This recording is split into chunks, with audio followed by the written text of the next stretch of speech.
ading pabili. Ay, ano po yun? May tinda ba kayong mga biscuit na Opo, isang meron po. pack?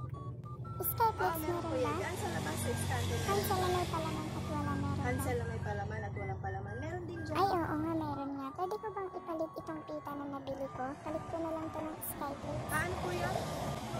Itong nabili kong biscuit, ading, pwede ko na lang bang ipalit ng iba? Ay, papalit niyo po yung nabili niyo. Oo, ading, nagagalit kasi si bakit ko ibang biscuit naman yung nabili ko. Eh, saan niyo po ba binili yan? Binili ko kahapon sa palengke.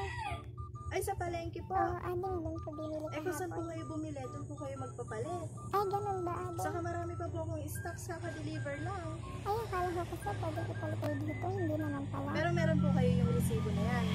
Oo, ading, andito sa bag ko, nandito nakalagay yung Okay, receipt. palit niyo na lang po kung meron pa sa inyo yung resibo. Sige, ading, doon ko na lang ipapalit sa pinagbilhan Opo, akala ko. ko po kasi dito niyo binili. Hindi, ading, akala ko talaga kasi Wala, nagpapalit pwede ka. ko po talagang palitan yan kung dito niyo po talaga binili sa tindahan namin. Hindi, sa palengke ko ito binili. Eh, sa palengke naman po pala kayo bumili, hindi po ako O nagpapalit. sige nga rin, ading, trinay ko lang naman kung pwede. Kung saan niyo po Pasensya na, binili, ha? doon niyo po ipapalit. Opo.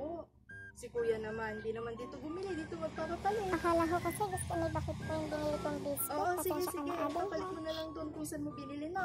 Sige, ading, pasensya na talaga. Ay, Diyos ko po, hindi naman dito binili, dito magpapapalit. Diyos ko.